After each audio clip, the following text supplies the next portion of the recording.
Hi everyone, this is Peter Beal. This time I'm talking about an aspect of art history that I think a lot of people find appealing for numerous reasons, and that's landscape painting. Landscape painting emerges in the European tradition in a number of different contexts, probably most prominently in early modern Europe in the art of Venice, and also in the art of Northern Europe. And this begins to be really most prominently seen, I would argue, in various backgrounds to religious subject matter especially.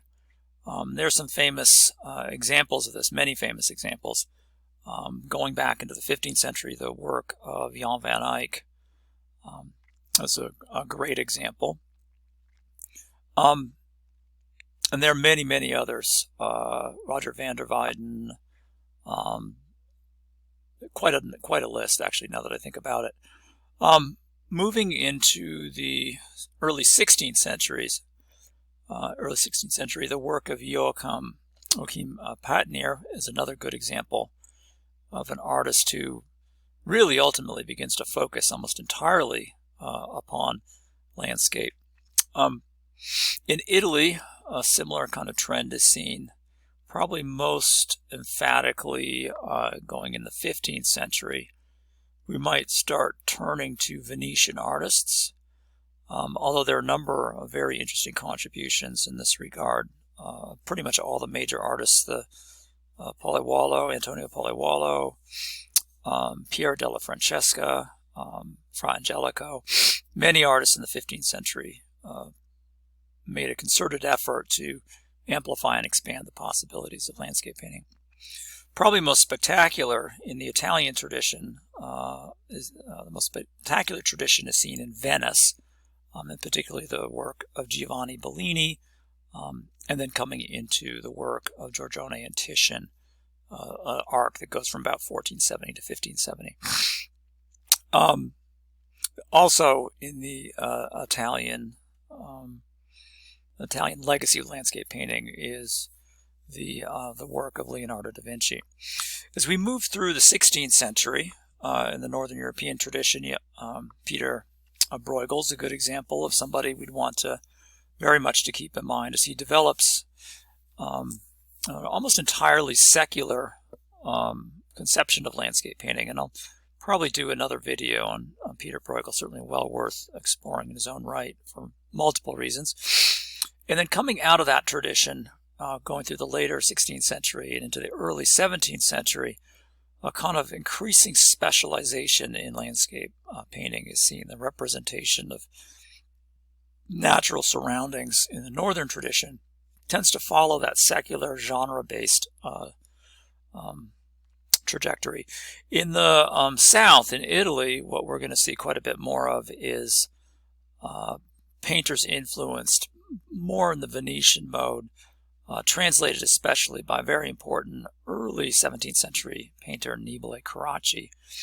While he's not the first one, in a sense, to create something that we often will describe as ideal landscape or classical landscape, he's certainly one of the most important proponents of that sort of category of landscape painting. To the north, and by north-north, I'm going to sort of emphasize what would, I guess the best shorthand might be the Dutch Republic. We start seeing a kind of very interesting direction emerge.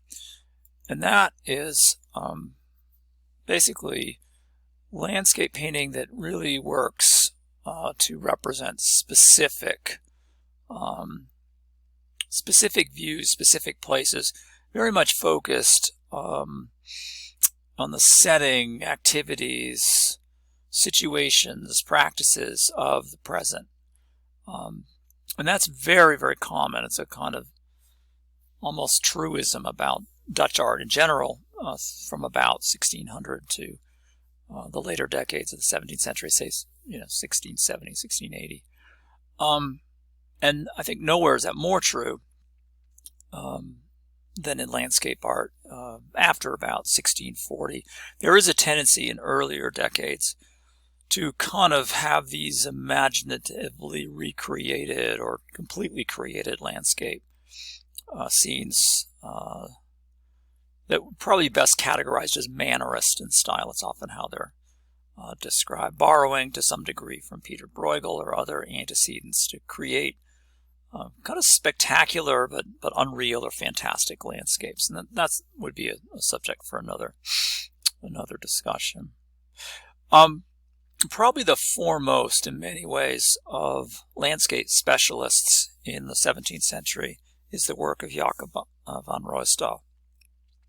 The picture we're looking at today, which is titled A View of Haarlem from the Dunes at Overveen, is a pretty representative example of a type of work that he was particularly interested in. It's something we see a number of examples of. Basically small. This is roughly 2 feet square.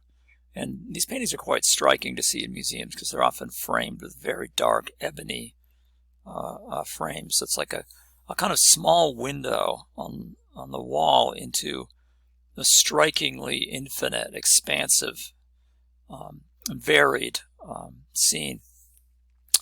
Jacob van Ruisdael is a very versatile landscape artist, and this is not necessarily representative of all of his work, but it's certainly some of the most innovative and lasting, I think, in some other ways, of his contributions to landscape painting as a category. Just by way of situating him chronologically, his dates are roughly 1628 to 1682. We don't have a lot of information about Jacob van Ruisdael, unfortunately.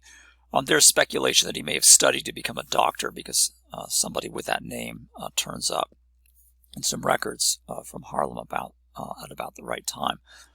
It's not known whether he was particularly prosperous as a painter. This is a common theme in Dutch art of the time, that painters who, catered to a public art market sort of speculatively, that is to say, they would paint pictures, maybe pictures of cityscapes or skylines like we're seeing here, might be popular one year and less the next.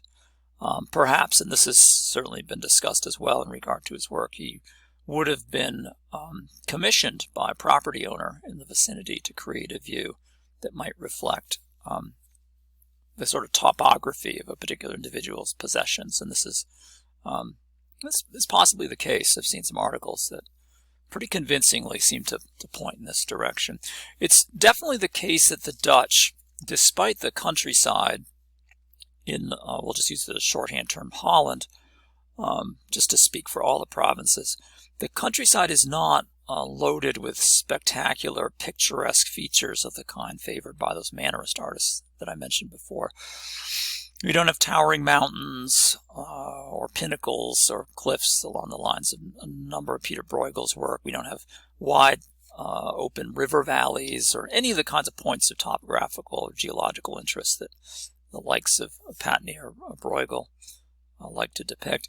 Instead, we have an expansive flat, it's very flat, barely above, and in a number of cases actually below sea level terrain, punctuated by groves of trees, villages. The sole source of vertical relief in these pictures tends to be windmills, which are definitely an important symbol of Dutch prosperity and a kind of national symbol, literally holding back the sea. They often work for pumping water. What else is present here? Church steeples. So prominent religious institutions with steeples are a staple in this type of view. And I think this is the Grote Kerk, the big church in Haarlem right here. By the way, the presence of these structures has led some to think that there's a implied religious meaning in Jacob van Ruisdael's work, and we're going to have to settle with not proven on that. It's not impossible, but that doesn't seem to be a primary concern of his in most of his works. The Dutch took great pride in their surroundings, hard won from the Spanish in a process of rebellion that is, more or less settled down by about 1620, but it's definitely a large part of their history. And they're wringing a huge amount of commercial wealth from it. And that's actually kind of what's going on in this piece. Haarlem is famous for the water, the purity of water, which is quite good for working with fabric and also producing beer. What we're looking at here are long strips of linen being stretched out right here to dry across this expansive flat meadow. You can see people at work. And these, by the way, were interesting to the populace as a kind of place to visit, to see as a kind of, Sunday walk or touristic outing. The vista is kind of interesting. The height of land in Holland would be a sand dune that might rise as high as 50 or 60 or 70 feet above the flat land below, giving us a view of the countryside outside the city, the rooftops and sort of skyline. We have a number of maps from this period. Printing is very active in Holland that sort of give us this topographic rendering of the city. And then just beyond, it's quite hard to see, but the ocean. So you have to imagine a kind of, edge of the sea kind of going around right here.